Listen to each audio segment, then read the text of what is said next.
समृद्धि के, देश को संपन्न करने के सारे रास्ते बंद हो गए। नौजवान को ऊर्जा से भरपूर नहीं बनाओगे तो देश आगे कैसे बढ़ेगा। नमस्कार, मैं हूं ब्रजेंद्र सिंह झाला और आप देख रहे हैं हमारी खास पेशकश कोरोना स्पेशल। आज के कार्यक्रम में हम बात करेंगे कोरोना काल में देश में चरमराती अर्थव्यवस्था की और बढ़ती बेरोजगारी की। जीडीपी रसातल में है, नए रोजगारों का सृजन तो छोड़िए, लोगों की बंधी बंधाई रोजी रोटी हाथ से निकल गई है। रेटिंग एजेंसी मूडीज के मुताबिक भारत के सकल घरेलू उत्पाद यानी जीडीपी में 11.5% की कमी आ सकती है। भारत की अर्थव्यवस्था को लेकर जो तस्वीरें सामने आ रही हैं वह निश्चित ही चिंतित करने वाली हैं।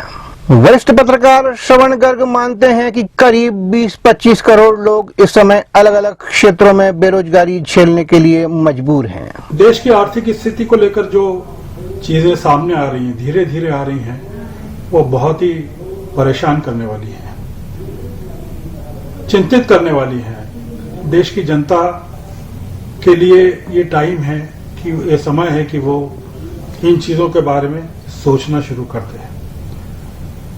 नागरिकों को पता ही नहीं है कि वो कोरोना के कुएं से बचने की कोशिश तो कर रहे हैं, पर जिस अर्थव्यवस्था की खाई में उनको बाहर निकल के गिरना है वो कितनी गहरी है। देश की आर्थिक समृद्धि के, देश को संपन्न करने के सारे रास्ते बंद हो गए हैं। प्रोडक्शन ठप पड़े हैं, खपत ठप पड़ी है, पूंजी निवेश ठप पड़ा है, करोड़ों लोग बेरोजगार हैं। कोई 20-25 करोड़ लोग इस समय अलग अलग क्षेत्रों में बेरोजगारी झेल रहे हैं। अप्रैल से जून के बीच में केवल 4 महीनों में या 3 महीनों में, अप्रैल से मई की तिमाही के बीच में जो हमारा जीडीपी है, ग्रॉस डोमेस्टिक प्रोडक्ट, वो 24% नीचे चला गया है। ये सब पहली बार हुआ। 40 सालों में हमारी आर्थिक स्थिति इतनी खराब नहीं हुई और इतनी बेरोजगारी जो है वो 45 सालों में कभी नहीं हुई।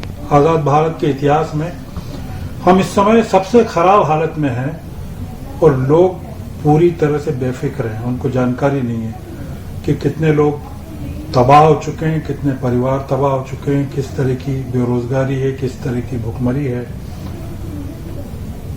और अब अगर हमें युद्ध पर जाना पड़ा, जैसे कि सीमाओं पर स्थिति है, तो हमको और कितना निवेश करना पड़ेगा, कहाँ निवेश करना पड़ेगा, उसका आर्थिक स्थिति पर क्या असर पड़ेगा हमें पता नहीं। और दुर्भाग्यपूर्ण है कि हम इतने सालों में केवल और केवल धर्म, मंदिर और राष्ट्रवाद पर में निवेश करते रहे। लोगों की जरूरतें, लोगों की खुशहाली, लोगों की संपन्नता, इस पर हमने किसी तरह से कोई निवेश नहीं किया। बहुत दुर्भाग्यपूर्ण है। हम कहां जाएंगे हमें पता नहीं। वहीं वरिष्ठ अभिभाषक एवं समाज सेवी अनिल त्रिवेदी सवाल उठाते हैं कि नौजवानों को ऊर्जावान नहीं बनाएंगे तो ये देश कैसे आगे बढ़ेगा। भारत नौजवानों का देश है और नौजवान जीवन की ऊर्जा होते हैं। जीवन की ऊर्जा का उपयोग देश के, समाज के निर्माण में होना चाहिए। ये शाश्वत सिद्धांत है। यदि हमारे देश का सबसे ऊर्जावान हिस्सा निराशा के गर्त में चला जाएगा, उसकी आंखें सुनी हो जाएंगी, उसके चेहरे पर हंसी नहीं होगी, तो देश आगे कैसे बढ़ेगा। देश को आगे ले जाने का एक ही रास्ता है कि नौजवान के सपनों और अरमानों को समझा जाए। क्या समाधान है आज की समस्या का। जो लोग नौजवान हैं उनको भविष्य में नौकरी नहीं मिलेगी, रोजगार नहीं मिलेगा। ये नौजवान के सपनों का देश हो सकता है क्या। अरे नौजवान को आगे नहीं बढ़ाओगे, नौजवान को ऊर्जा से भरपूर नहीं बनाओगे तो देश कैसे चलेगा। नौजवान ही तो सबसे बढ़िया हिस्सा है, उसके सपनों में रंग भरने का काम करना चाहिए। पर हो क्या रहा है, रात को नींद नहीं आ रही है, मारे मारे फिर रहे हैं, नौकरी नहीं मिल रही है, जेल जा रहे हैं, लाठियां खा रहे हैं।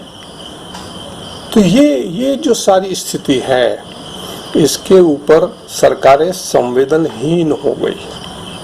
कोई रोजी रोटी मांगने जाता है, ठेला चलाने चाहता है, उसको जब्त कर लेते हैं, तोड़ देते हैं, किसी को खाने कमाने नहीं दे। आप तो दे नहीं पा रहे हैं, जो अपने प्रयासों से जिंदा रहना चाहते हैं उनको अर्चन करने का काम करते हैं, उनको मदद करने का काम नहीं करते।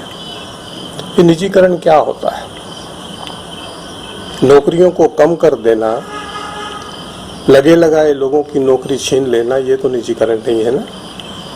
निजीकरण तो विकेंद्रीकरण के साथ ही देश की समस्या का समाधान है। 7 लाख गांव हैं, शहरी बस्तियां हैं।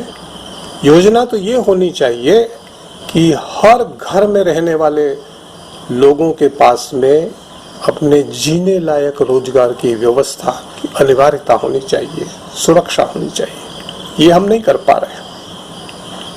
और जो दूसरा तरीका हमने पकड़ा है, डराने का, धमकाने का, लोगों के जीने के अधिकारों को कुचलने का, बंदी बदाई नौकरी को छीनने, ये राज्य चलाने का तरीका नहीं है।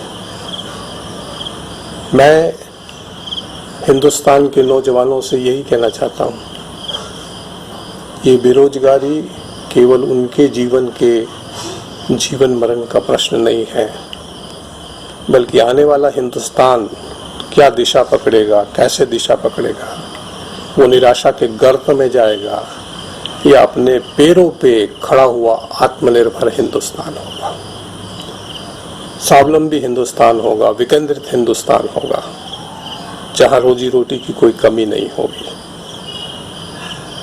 केवल पैसे के विनिमय से देश नहीं बनाया जा सकता। आज नौजवानों के साथ उनकी पीठ पे सरकार का हाथ होना चाहिए। हाल ही के कुछ सर्वेक्षणों के मुताबिक कंपनियों का भी फिलहाल नई नियुक्तियों पर जोर नहीं है। कर्मचारियों की कटौती की खबरें जरूर हैं।